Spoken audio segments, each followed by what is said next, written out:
Então, nosso tema da palavra de hoje é o esconderijo do Senhor e o seu reino inabalável. Essa é a nossa palavra. Se você agora sim puder acompanhar comigo, estamos em Hebreus, capítulo 12, do verso 25 ao verso 29. Diz assim: cuidado, não rejeitem aquele que fala. Se os que se recusarem a ouvir aquele que os advertia na terra não escaparam, quanto mais nós, se nos desviarmos daquele que nos adverte nos céus. Aquele cuja voz outrora abalou a terra, agora promete: ainda uma vez abalarei, não apenas a terra, mas também o céu. As palavras, ainda uma vez, indicam a remoção do que pode ser abalado, isto é, coisas criadas, de forma que permaneça o que não pode ser abalado. Portanto, já que estamos recebendo um reino inabalável, sejamos agradecidos e assim adoremos a Deus de modo aceitável, com reverência e temor, pois o nosso Deus é fogo consumidor. Amém. Posso ouvir um amém? Amém. Glória a Deus. Esse texto, ele começa com um alerta, cuidado. Por que esse texto está aqui? Gente, eu gosto muito do livro de Hebreus. A carta, na verdade, o livro não é uma carta, né? Porque é uma carta aos Hebreus, né? A carta dos Hebreus, ele é um livro que, de todos os livros na Bíblia, assim, ele é o livro que mais mostra a supremacia de Jesus Cristo. Ele é um livro que coloca Jesus Cristo acima de Moisés, acima de Abraão, acima dos anjos, acima de potestades, acima de todos os profetas. É um livro que ele traz coisas... Ele volta ao Velho Testamento, ele traz as coisas para o Novo Testamento, mostrando Jesus desde aquela época do Velho. Né? O livro de Hebreus, as cartas aos Hebreus, são as cartas mais usadas com pessoas que tentam evangelizar judeus, que praticam o judaísmo. Porque o judaísmo, ele não crê no Novo Testamento, ele não segue, né, a questão de Jesus, mas segue toda a velha aliança. O livro de Hebreus é um livro que está no Novo, só que ele puxa tudo que está no Velho e referenciando a Jesus no Velho, entende? É uma coisa muito complexa. E eu gosto muito disso. E essa carta, ela foi escrita aos Hebreus, e justamente esse texto, qual que era o contexto aqui dessa história?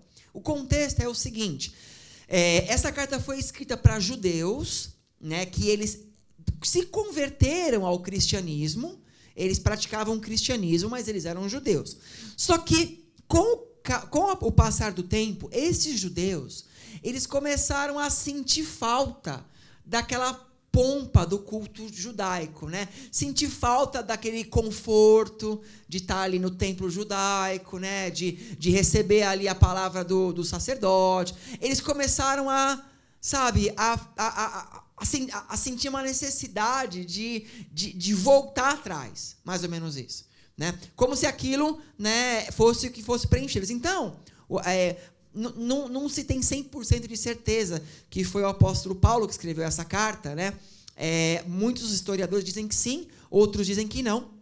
Mas o autor de Hebreus, ele escreve essa carta justamente para falar para eles assim, né, que o reino de Deus, o reino do Senhor Jesus, ele é um reino inabalável e todas as coisas vão passar.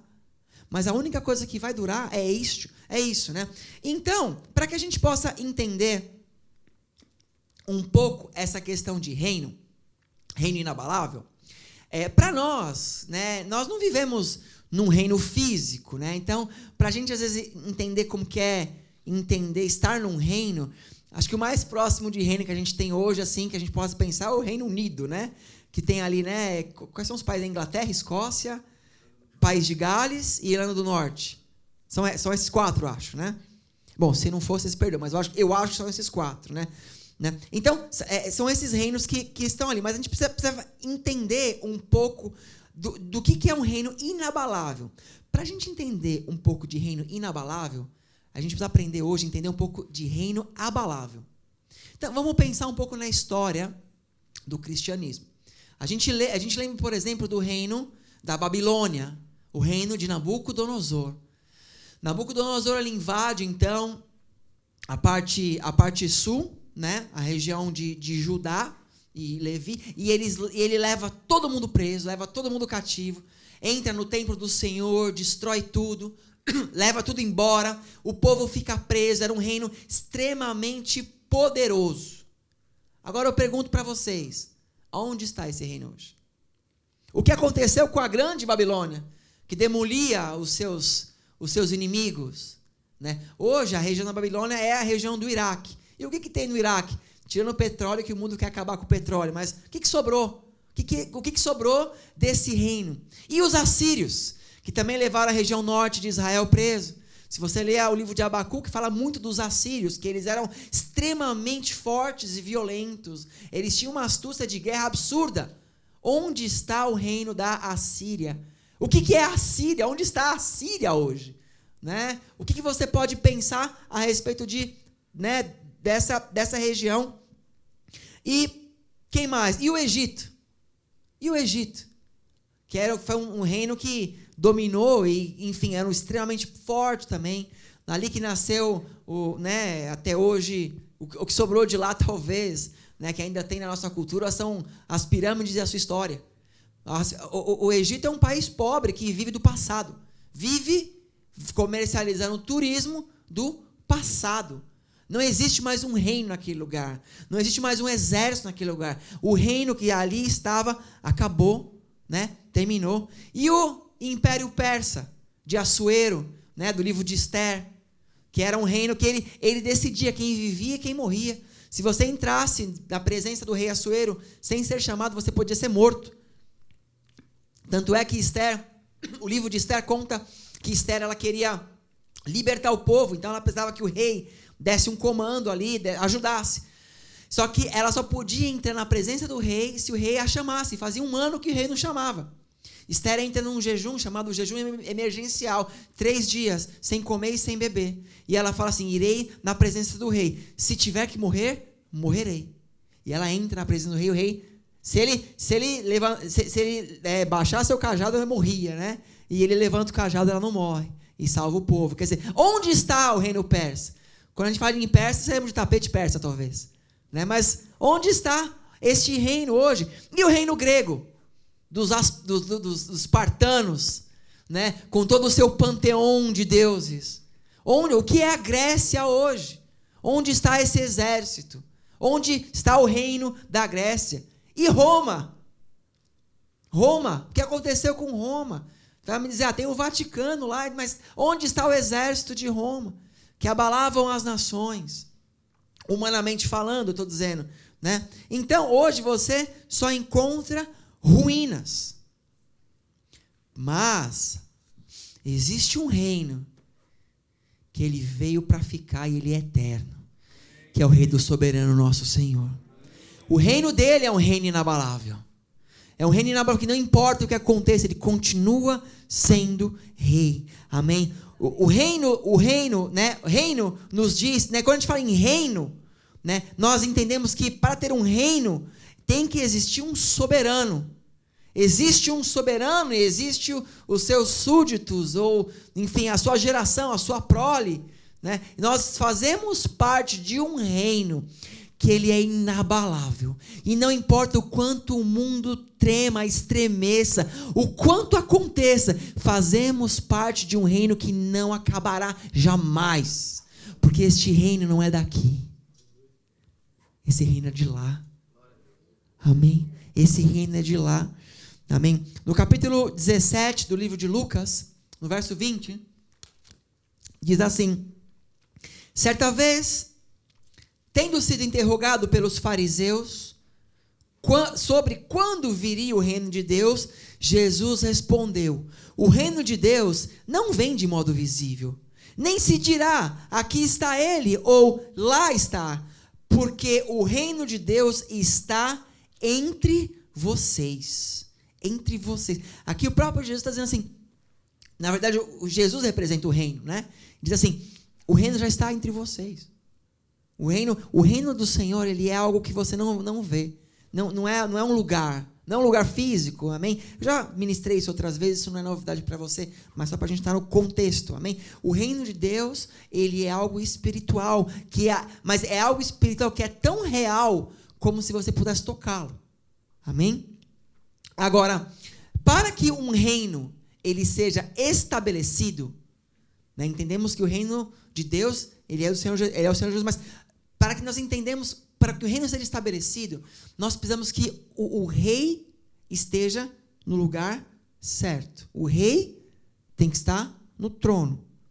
Por exemplo, se a gente fala do Reino Unido lá, né, o príncipe de Gales, né, o príncipe Charles, ele não vai ser rei enquanto a mãe dele for rainha, né? Não estou dizendo que eu quero que ele, talvez ele está querendo que a mãe dele morra, nada disso, né? Mas assim, ele não vai ser rei enquanto ela estiver lá, né? E é assim que funciona.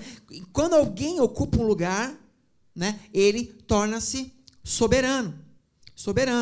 Agora, como que nós, que fazemos parte de um reino espiritual, queremos que o Senhor, nosso Senhor Jesus, que nosso Pai reine sobre nós, se o nosso ego, muitas vezes, está sentado no lugar dele? Se a nossa vontade é soberana acima da vontade do próprio Pai. Se o nosso querer é maior do que o dele, então nós não fazemos parte deste reino. Eu preciso entender que eu preciso dar lugar. Eu preciso que o Senhor... Eu quero estar no reino, mas Ele tem que ser o meu Senhor. Ele tem que ser o meu Rei. Amém? Nós aprendemos que Jesus é nosso Salvador, mas Ele é nosso Salvador e o nosso Senhor. Se Jesus não for o nosso Senhor, então não existe mudança, não existe transformação, não existe nada que nós possamos fazer, porque uma vez que você tem um Senhor, você segue o que aquele Senhor te fala, o que o seu rei te fala. Posso ouvir um amém? Então nós temos que entender que eu preciso, né, tirar de mim qualquer coisa que roube o lugar do meu Deus dentro de mim. Porque este reino não é físico. O reino de Deus está entre vocês, está em vocês, está em nós. Então eu preciso que saia de mim o que não é dele. Eu preciso colocá-lo como Senhor na minha vida. E Jesus nos deu a maior lição de como fazer isso. Isso está em Lucas capítulo 9, no verso 23. Simples. Jesus diz assim: se alguém quiser acompanhar-me, negue-se a si mesmo, tome diariamente a sua cruz e siga-me. Quer dizer, se negue, negar a sua vontade, negar o seu pensamento, negar aquilo que tenta te colocar num lugar que não é seu, num trono que você não é nem digno de chegar perto. Não é? Tirar de nós, né? Fazer algo ali que tire, né? este rei que não é o Senhor. Como que era deposto um rei antigamente? Um rei, ele era deposto por duas maneiras. Ou porque ele morria, ou se o povo fizesse uma rebelião, né? Um motim e depusesse o rei. Amém? Era assim que funcionava. Então, o povo se unia e guerreava contra aquele rei, ou fazia uma assembleia, não sei, e tirava o rei de lá. Quando nós estamos negando a nós mesmos, né, nós estamos entrando em guerra com aquilo que tem tentado roubar de nós o lugar do nosso Senhor. Eu falei de ego como um exemplo, mas existem muitas outras coisas que podem roubar o lugar de Deus nas nossas vidas. O medo, por exemplo, é uma coisa. Não é? A falta de fé, a amargura, viver no passado, tudo aquilo que começa a ser senhorio na sua vida é o que começa a tirar Deus do trono na sua vida. Amém? Então isso é algo importante. Agora, nós temos uma passagem quando Jesus Cristo ele está na cruz, né, do Calvário com os ladrões da cruz. Vamos ler essa passagem. Lucas capítulo 23, do 39 ao 43. Vai dizer assim: um dos criminosos que estavam ali, estavam dependurados, lançava-lhe insultos. Você não é o Cristo? Salve-se a si mesmo e a nós. Mas o outro criminoso repreendeu, dizendo: você não teme a Deus, nem estando sob a mesma sentença? Nós estamos sendo punidos com justiça, porque estamos recebendo o que os nossos atos merecem. Mas este homem não cometeu mal nenhum. Então ele disse: Jesus, lembra-te de mim quando entrardes no teu reino. Jesus lhe respondeu: eu lhe garanto, hoje você estará comigo no paraíso. Amém? Agora, vamos observar esse primeiro criminoso, o que está falando de Jesus. Percebam, ele está ali na cruz, e ele olha para Jesus, ele insulta Jesus, aqui diz, e ele fala assim, ele desafia, ele fala assim: pô, mas você não é o Cristo? Salva a si mesmo e a nós. Tipo assim, se salva, mas me salva também. Né? Percebam que ele faz isso? Sabe o que é isso? São aquelas pessoas que elas buscam a Jesus para resolver um problema imediato. Estou desempregado, vou na igreja. Na hora que conseguir emprego, não vou mais. Estou doente, vou na igreja. Na hora que não estou mais, não vou mais. Meu casamento está ruim, restaura o casamento. Restaurou, não busco mais. São pessoas que buscam a Jesus para resolver coisas naquele momento, para acabar a dor, para acabar a aflição. Mas não existe o buscar. Né? Entenda, né? Agora o outro criminoso, você vê, ele fala assim: Senhor Jesus, lembra de mim quando você entrar aonde, gente? Antes disso, no teu reino. Olha o que ele diz: no teu reino. Aquele homem, ele falou assim: eu estou na cruz e eu mereço estar aqui. E eu estou pagando pelo que eu fiz, e isso é justiça. Ele entendeu isso, é justiça. Mas eu entendo que as misericórdias de Deus. Então, Jesus, eu não quero sair dessa cruz hoje, mas eu quero entrar no teu reino. Eu escolho hoje o teu reino.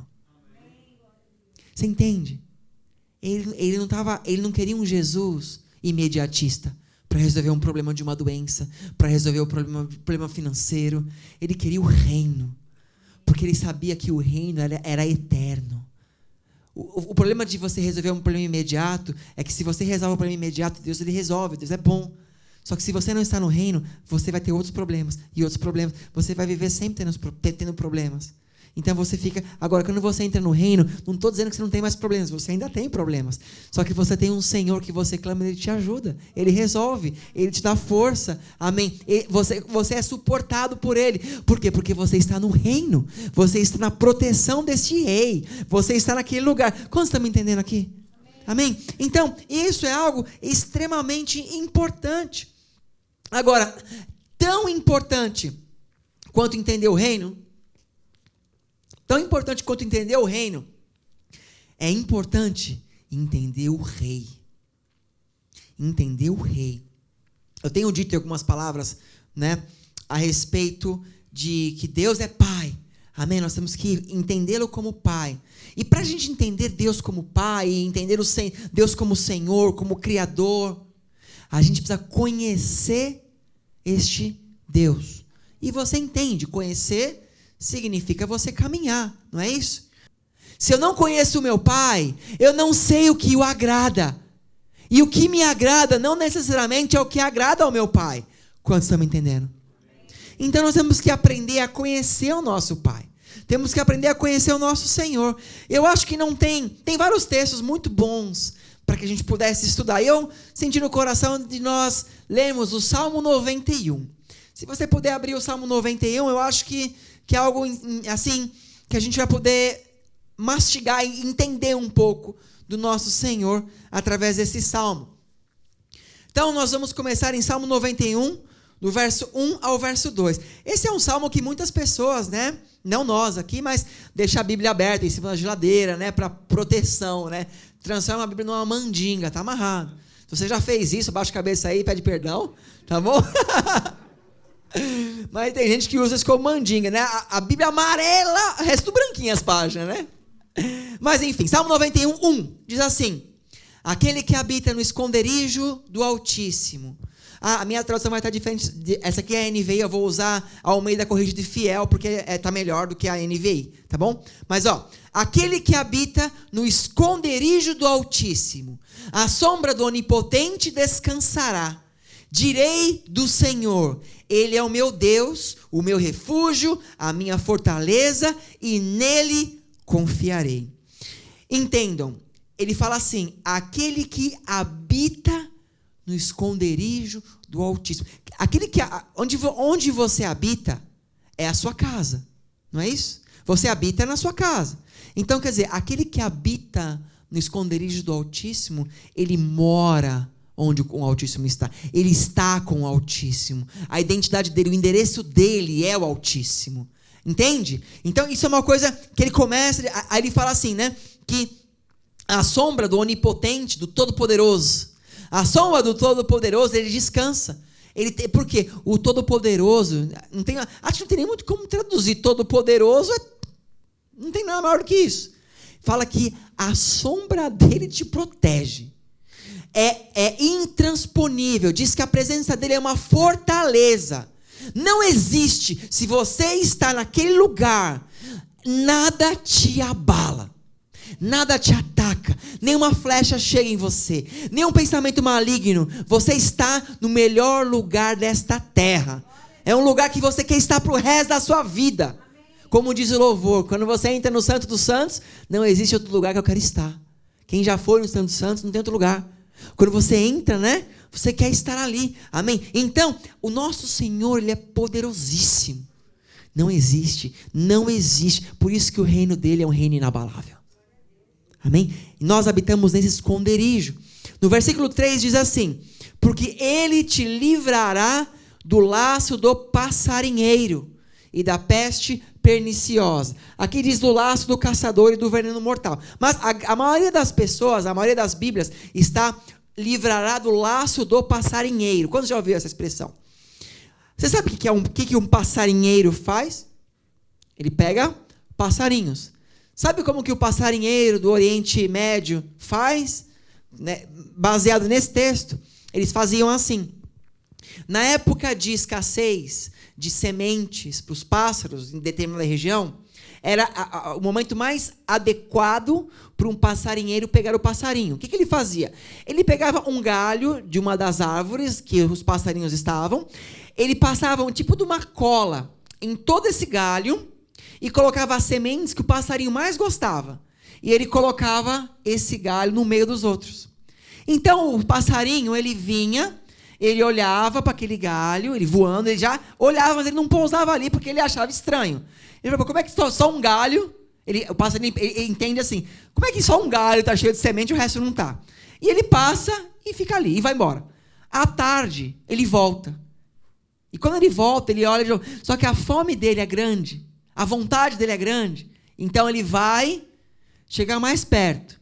E chega uma hora que ele pensa assim, e se eu der só uma bicadinha? Então ele desce naquele galho com uma cola bem forte. Ele põe o pezinho. E ele bica a semente. Na hora que ele vai sair, ele está preso. Ele põe o outro pé para livrar o primeiro. Os dois ficam presos. No desespero, ele põe uma asa, põe a outra asa, está totalmente preso. E para se livrar no final, a última esperança dele é o bico. E ele põe o bico para empurrar, ele fica preso. E o passarinheiro o pega. Né? O que é isso para nós? Isso é o pecado. Quando você está longe de Deus, na escassez de Deus, na fome de Deus, o pecado se torna atrativo para você. Então você começa a negociar, e se eu só fizer isso? E se eu só for lá? E se eu só... Né? A palavra diz que Deus te protege do laço do passarinheiro. Ele tira de você, ele te enche tanto que você não vai ter vontade de pecar. Né? Que também é do caçador, que é mesmo assim, mas eu gosto dessa do passarinheiro, né? Porque ele realmente mostra mais no detalhe, né? E fala também da peste perniciosa, né? Engraçado que nós vivemos, né? No momento de peste, estamos numa peste, vivendo no meio de uma peste, né? Enfim, aí continua no verso 4, diz assim: ele te cobrirá com as suas penas, debaixo das suas asas te confiarás. A sua verdade será teu escudo e seu broquel. Não terás medo do terror de noite, nem da seta que voa de dia, nem da peste que anda na escuridão, nem da mortandade que assola o meio dia. Quer dizer, ele te protege. Aqui ele fala algumas coisas. Ele fala assim, não terá medo do terror da noite. Né? Ele está falando a respeito de trevas, está falando a respeito de você andar na escuridão. Você não vai ter medo da escuridão, você não vai ter medo de coisas que as pessoas têm medo normalmente, porque o Senhor, Ele está com você. Bem a ver com Salmos 23, né? Não, mesmo que andares no vale da sombra da morte, mal algum temereis, né? Quer dizer, Ele estará ali com você. Ele fala assim que Ele vai te livrar dos males do dia. Agora tem uma aqui que é importante, que é do verso 6, ele fala assim, nem da peste que anda na escuridão. É aquela peste que você não vê. Então aqui nós temos 2 exemplos. Por exemplo, sabe quando uma pessoa ela tem uma doença que não sabe? Quando descobre, já está muito agravada essa doença. Né? Que fala que o seu Senhor, Ele te livra disso. Né? Ele fala assim, se algo estiver, será revelado antes de que aquilo torne-se imortal. E se alguma coisa que está ao seu redor, ele vem para tentar te matar, por mais que chegue em você, ele vai te livrar, você não morrerá disso.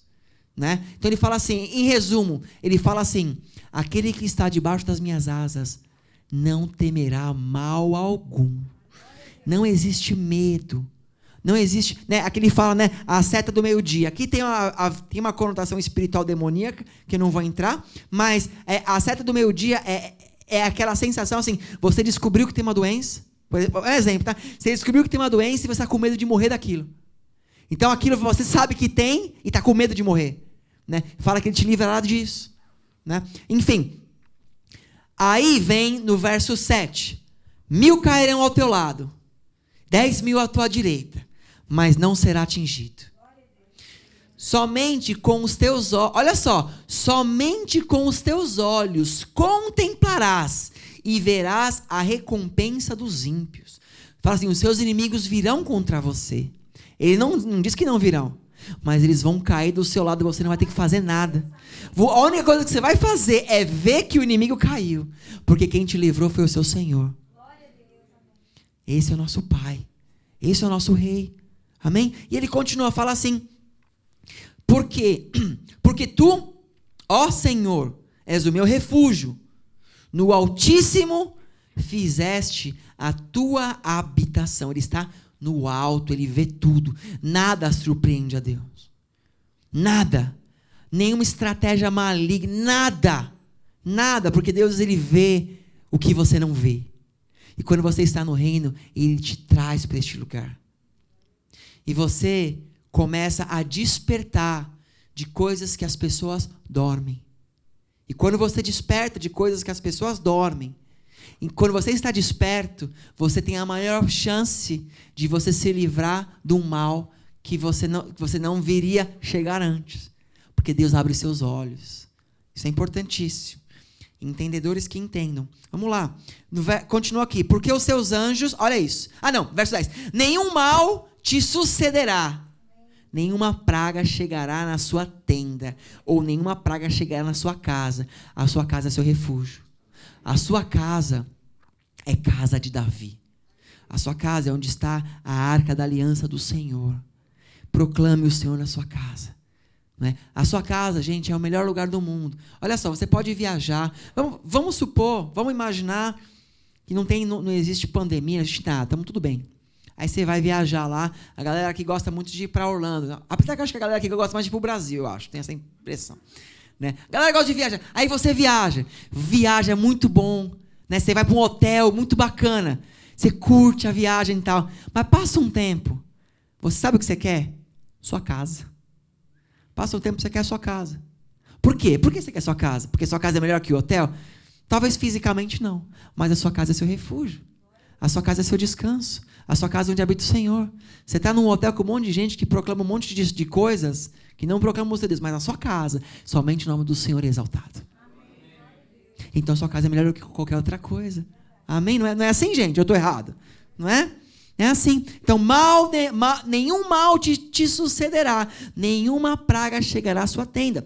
Aí, verso 11. Porque aos seus anjos dará ordem ao seu respeito, para te guardarem em todos os seus caminhos. texto famosíssimo que Satanás usou contra Jesus na tentação, né? Só que aqui diz que Deus dará ordem aos anjos que estão com vocês a teu respeito, para que te protejam. Se eu perguntar assim, você já teve experiência com anjo? Talvez aqui alguém vai ser mais espiritual e vai dizer, nossa, pastor, uma vez eu estava num culto, eu ouvi um anjo e tal. Amém. Outros vão dizer, eu tive um sonho e tal, não sei o quê. Mas você já teve experiências com um anjo físico, real? Você talvez está pensando, não sei, agora me pegou. Talvez sim, talvez não. Talvez, eu vou dizer, eu tenho quase certeza, se você está no reino, você já teve experiência mesmo sem perceber. Quer ver um exemplo? Às vezes você está numa situação de dúvida, alguém aparece para você, que você não conhece, te fala alguma coisa, um comentário, uma história, e aquilo te faz pensar. Na hora que você vê, você não sabe quem que é, aquela pessoa sumiu de lá. Não está mais ali. É um anjo do Senhor. Deus usa as pessoas, Deus usa muitas vezes pessoas para serem arautos na sua vida. E muitas vezes Deus envia anjos em forma de homens para falar com você, para te dar uma direção. Não é? Então, às vezes, eu lembro, deixa eu pensar aqui, o que eu posso contar? Eu lembro de uma ocasião, uma vez, que eu estava num dilema espiritual, estava numa caminhada espiritual, né, com Deus, e eu sentia no coração de avançar meu ministério para o lado pastoral. Eu não era pastor ainda, mas eu sentia de Deus, embora, né, eu sabia de toda a complicação que ser pastor me traria. Né, mas eu sentia que eu não tinha mais como fugir. Né, assim, Deus estava me levando para esse lado. E eu estava meio que, naquele momento da minha vida, lutando contra isso um pouco. Né, enfim. E aí, um dia, numa celebração na igreja, né, uma pessoa que eu não conheço, nunca mais vi depois daquele dia, nunca mais vi. Eu estava lá orando, ela chegou para mim e falou assim, olha, o Senhor manda dizer para você que não tenha medo do que Ele te desafiou, porque Ele vai te suportar em todos os seus caminhos. Eu vou dizer que essas palavras parecem simples, mas foi rema na minha vida. Eu precisava ouvir aquilo. Aí eu, amém e tal, nunca, aquela pessoa sumiu. Na hora que eu, né, fui falar, já não estava mais lá, já tinha ido embora. Mas ali eu creio que foi um anjo do Senhor na minha vida ali, para me trazer direção. Amém? Então, nos tempos de hoje, Deus, Ele envia anjos. Ele envia arautos que falam comigo e com você a respeito das coisas. Né? E com o tempo você vai tendo esse discernimento. Por quê? Porque o seu rei, o soberano que é rei, né, majestoso do reino que está em você, ele não te abandona aonde você estiver. Ele nunca te abandona. Nunca te abandona. E fala no verso 12: eles te sustentarão nas suas mãos, para que não tropeces com o teu pé em pedra. Pisarás o leão e a cobra, calçarás aos pés o filho do leão e da serpente. Isso é espiritual. Quer dizer, leão, você não vai mexer no ninho de uma serpente. De graça. Você não vai lá brincar com um filhote de leão, sem mais nem menos. Né? Isso tem a ver espiritualmente. Você, assim, mesmo que sem você perceber, você estiver num lugar espiritualmente de morte, o Senhor te livrará. A serpente não te pegará. Né? Ela não poderá tocar você. No verso 14 diz assim: portanto, tão encarecidamente me amou, e também o livrarei. Pô-lo-ei em retiro alto, porque conheceu o meu nome. Quer dizer, se tudo tiver acabado na terra, ele fala assim: eu vou te pôr no lugar alto, para que o que abala a terra não abale você. Olha aqui como é profundo. Como é profundo. Ele fala assim, quer dizer, se não tiver escape, vamos traduzir, se você estiver numa situação na sua vida imposta por pessoas ou governos que você não consiga encontrar saída, o Senhor te dará uma saída. É o que ele está dizendo aqui. Ele te providenciar, ele vai te colocar num lugar que você não será tocado. Isso também fala em Apocalipse 12. Amém? Aí ele continua aqui, ó. Verso 15. Ele me invocará e eu lhe responderei. estarei com ele na angústia, dela o retirarei e o glorificarei. Quer dizer, no dia da angústia, você vai invocar o Senhor, vai tirar a sua angústia. Aquele dia que você está apertado, você vai, Senhor, em nome de Jesus. Ele vem e ele tira aquela angústia com a mão poderosa dele. E você volta a respirar. É o que ele diz. Ele vai estar com você ali, mas a angústia não vai prevalecer. Porque a angústia não é o seu Senhor. O medo não é o seu Senhor. Deus é o seu Senhor. O Criador é o seu Senhor. Amém? E ele fala assim, fartá-lo-ei com longura de dias, e lhe mostrarei a minha salvação. Posso ouvir um amém, gente? Estão vendo quem é o seu Senhor? Quem é o seu Rei? Quão poderoso Ele é, o quanto Ele te ama, o quanto Ele me ama, o quanto Ele nos ama. Amém? E este reino, Ele está disponível a mim e a você. Este reino está entre nós, está diante de mim, está diante de você.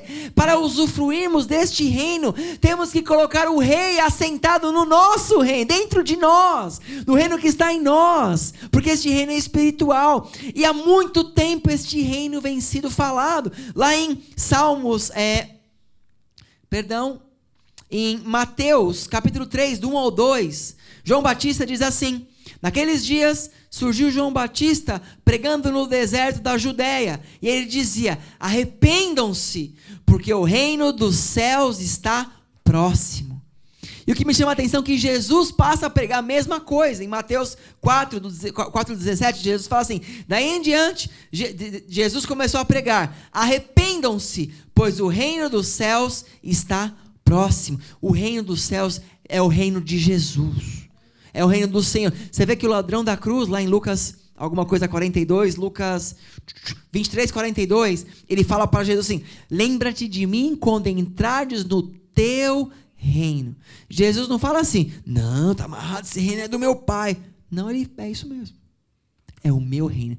Porque Ele e o Pai e o Espírito são um. Eles são um. É o meu reino. Não é?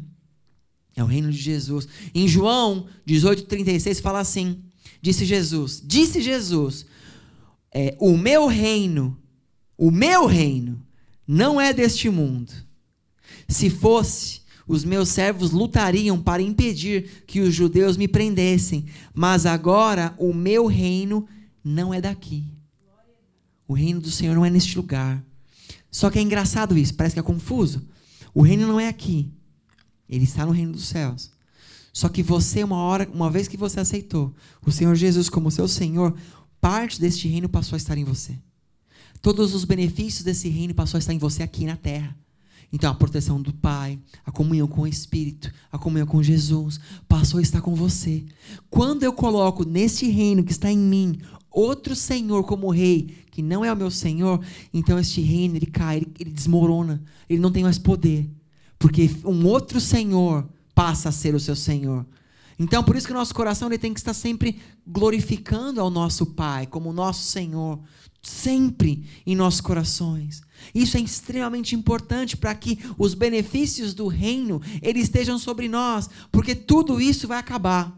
Tudo isso que nós vemos um dia vai terminar. Ou vai terminar porque você morreu e acabou o seu tempo na terra, ou porque Jesus voltou e terminou, mas isso vai acabar, isso vai passar. Pessoas estão tentando de maneira absurda continuar vivo eternamente nessa terra, mas eu não vejo a hora do meu Senhor me chamar, para eu estar sentado com Ele naquele lugar.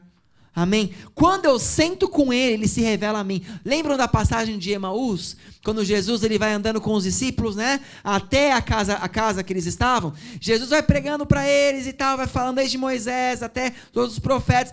Quando eles chegam na casa, né? Eles convidam Jesus, entra em casa. Jesus entra na casa. E na hora que Jesus senta na mesa e eles sentam com Ele, naquela hora é a hora que Jesus se revela, se mostra. Eles enxergam Jesus na hora da comunhão, na hora de sentar à mesa. É aquele momento. Então, no momento que nós sentamos à mesa e colocamos o nosso Pai sentado à mesa dentro de nós, sentado no trono dentro de nós, é um momento de comunhão. É um momento que você então começa a perceber e a entender a majestade que Ele é. Então, aí vem o fantástico, amados. Quando o Senhor é seu Senhor, algumas coisas na sua vida passam a lutar contra você. Por exemplo, meu Deus do céu, será que eu vou conseguir voltar para o Brasil com essa pandemia? Meu Deus do céu, tem tanta gente morrendo. Será que eu vou ser o próximo que vai morrer? Meu Deus do céu, será que a igreja não vai abrir, mais pessoas vão vir? Né? Meu Deus do céu, será que eu vou perder meu emprego? Senhor, será que tal pessoa não vai se converter? Meu Deus, aí, todas essas coisas, na hora que o Senhor vira o seu Senhor, não é que você vira um neófito e você fala assim, tá tudo certo, né? Fiquei como fosse embriagado, não. Mas você então passa a não depender das suas respostas humanas. Você passa a dividir com Deus e você passa a confiar no que Ele está fazendo, é o que tem que ser. Gente, escuta o que eu vou dizer, é libertador. No momento que você passa os seus problemas para Deus, não resolve, mas você fala assim, Senhor, eu confio no Senhor, você passa a viver uma outra vida. Porque você vê as pessoas sofrendo com tantas coisas, mas não que você não está no meio também, mas aquilo não abala mais você. Por quê? Por que não te abala? Porque então você faz parte de um reino inabalável. Você está no reino inabalável. Então, para você, assim, você vive, eu estava conversando eu acho que eu comentei isso com o Renato no sábado, né? Eu falei, você passa a viver o que Paulo falava. A morte para mim é lucro. Por que ele fala isso? Porque ele é um sádico? Não, porque ele sabe para onde ele vai. Porque ele sabe para onde ele vai. Não é? Então ele continua fazendo o que tem que fazer. Eu estou na terra, estou fazendo o meu melhor. Né? Vamos fazer o nosso melhor, mas eu sei para onde eu vou, porque eu estou no reino. Em 2 Pedro, capítulo 1, do 10 a 11, fala assim, Pedro falando, portanto, irmãos, empenhem-se ainda mais para consolidar o chamado e a eleição de vocês. Façam o melhor que vocês podem para vocês continuarem com Jesus. Pois, se agirem desta forma, mantendo Jesus em vocês, jamais tropeçarão. E assim vocês estarão ricamente providos quando entrarem no reino eterno do nosso Senhor e Salvador Jesus Cristo. Mais uma vez, confirmando o reino de Jesus. Amém? Deseje o reino de Jesus na sua vida. Temos que desejar isso. Eu sei que parece, talvez para alguns, assim, pô, pastor, mas tudo que você está falando aqui, eu já vivo isso. Eu já tenho, o Senhor já é o meu Senhor. E eu não duvido da sua fé. E não estou pregando isso hoje para duvidar da sua fé nem nada. Eu estou pregando isso hoje porque se você e eu viermos a passar por situações que, humanamente falando, seja muito pesado para você e a sua fé comece a abalar, lembra de que reino você faz parte. Lembra quem é o seu Senhor. E não negocie a sua salvação com coisa nenhuma. Não negocie a sua salvação com pratos do diabo. Não negocie a sua família. Não negocie aquilo que você conquistou com o Senhor. Né? Da mesma maneira que você não negocia estar no altar, na igreja. Né? Você não falta à igreja por qualquer motivo. Você não falta por causa de uma macarronada que estava gostosa. Você fica em casa descansando. Espero que não, Senhor. Estou falando aqui, mas espero que não. Né? Mas eu espero que não. Mas você não negocia. Quando você não vem na igreja, eu tenho certeza. Se você não vier aqui 2 semanas, já te faz falta. Aquela época que a gente só estava online, vamos lá, foi ruim, não foi, gente? É muito ruim você estar assistindo culto online. Por mais que a palavra é pregada, era o que nós tínhamos, mas aquele que faz parte do reino sente falta da casa do Pai. Sente falta do reino. Sente falta de louvar com os irmãos. Sente falta de uma oração poderosa. Sente falta do ajoelhar. Por quê? Porque você faz parte do reino. Então, agora imagina, você negociaria o reino de Deus por qualquer motivo? Você não tem que negociar por nada. Por nada. No nome de Jesus. Amém? Então, o último versículo, Daniel capítulo 2, verso 44, diz assim: na época destes reis, o Deus dos céus estabelecerá um reino que jamais será destruído e que nunca será dominado por nenhum outro povo. Destruirá todos os reinos daqueles reis e os exterminará, mas este reino durará para sempre. Não existe nada, em nome de Jesus, que pode subsistir o reino de Deus. Não existe nada que pode subsistir ao reino do Senhor. E eu quero que você entenda nessa noite. Você faz parte deste reino. Existe uma passagem em Apocalipse que fala a respeito de que lá no céu haverá uma coluna. Haverá uma coluna com o seu nome escrito nela. E isso, eu já contei isso para vocês, mas os arqueólogos nas escavações, eles encontram às vezes, por exemplo, um antigo templo judaico que eles buscavam enfim, tinha um culto ali. E ruínas. E as ruínas, às vezes, encontravam tijolos com o nome das pessoas que ajudaram a construir. Era como se fosse eternizado, né? Tal pessoa ajudou a construir. E eu acho fantástico que no Apocalipse diz que no céu, nosso nome estará em colunas do templo. Pessoas, mas quais nomes estarão ali? Os nomes das pessoas que nos momentos de tribulação, elas não negociaram o reino. Elas não negociaram o reino. Elas se mantiveram fiéis. Deus, Ele tem um tempo para todas as coisas. Deus tem um tempo para tudo, você sabe disso. E Deus, Ele faz as coisas no tempo que tem que se fazer. Por exemplo, quando Deus Ele falou com Noé e falou para Noé construir a arca, Ele deu lá o prazo, falou, nós já construímos a arca e tal. Quando Noé terminou e Deus falou assim, então suba na arca com a sua família, que daqui 7 dias eu vou enviar o dilúvio. Estranho, né? Para e pensa. Se ele acabou de construir a arca, por que o dilúvio não veio na hora? Sobe que eu já vou mandar dilúvio. Não. Subiu 7 dias, depois de 7 dias ele mandou. Por quê? Porque Deus tem um tempo. A Bíblia diz que quando Abraão já estava mais idoso, Deus ele abre para Abraão os planos dele, né? Deus fala assim para Abraão, os seus descendentes ficarão presos, escravos, durante 400 anos. Porém, eles voltarão para essa terra e eles vão destruir o povo dos amorreus. E aí Deus ele faz um comentário, ele fala assim, porque a minha ira, né, o meu limite contra os amorreus ainda não chegou no limite. Porque, poxa, por que Deus ia esperar 400 anos para acabar aquele povo? Porque Deus esperou ainda para talvez ver se eles iam se arrepender, o que aconteceria. O limite de Deus não tinha chegado. Agora, gente, olha o mundo como está hoje. As igrejas estão sendo perseguidas. Sabe aqui no Brasil estão dizendo que os casos de Covid estão aumentando por conta das igrejas abertas. Sabia disso? Estão dizendo isso. Então, assim, cultos que não podem acontecer. Sabe assim, em vários momentos na Bíblia você vê que Deus, Ele fala assim, não importa o que aconteça, vá para a igreja, busca o Senhor. Me alegrei quando me disseram, vamos à casa do Senhor. Ele fala sempre, vá para a igreja. Estamos sendo roubados, não só no Brasil, mas no mundo, de pessoas não podem ceiar, pessoas não podem ir para o culto.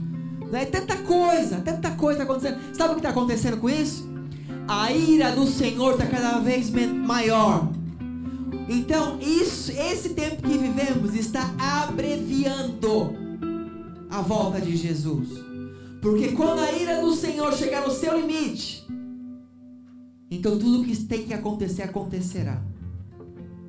Porém, a palavra diz também que, por conta dos remanescentes, fiéis, Ele viria a palavra salvar o povo. Quem são os remanescentes fiéis? Somos nós. Somos nós. Por isso, não negocie o reino. Não negocie o reino. Não negocie o reino. Não negocie. Não importa o que as massas ou o que o anticristo, na hora que ele se levantar, diga. você pertence ao seu Senhor. E para lá você volta. Amém? Deus está onde, gente? Deus está em todos os lugares, porque Ele é onipresente, amém? Mas a morada de Deus é nos céus. E Deus é o nosso Pai. O nosso Pai está nos céus. Quando e a palavra de Deus diz que o nosso Pai nos chamou pelo nome antes que nós fôssemos conhecidos. Que Deus sonhou conosco antes de estarmos no ventre das nossas mães. Quer dizer que Deus nos conheceu antes. Então nós não vamos para o céu, nós vamos voltar para casa. Nós vamos voltar para casa. E quando voltarmos, o nosso nome estará numa coluna, estaremos guardados. Então não negocie, em nome de Jesus. Eu e você fazemos parte de um reino que é inabalável. Estamos vivendo na sombra do Onipotente. Transforme o Onipotente como seu Pai, como seu Senhor. Aprenda a conhecê-lo, aprenda a confiar nele, aprenda a viver com ele. Aprenda isso e não seja abalado por notícias, por histórias, por obrigações, por nada. Obedeça às autoridades que temos, mas nunca negocie o que é certo, o que é justo e o que é reto. É assim que tem ensinado nosso Pai. No nome de Jesus.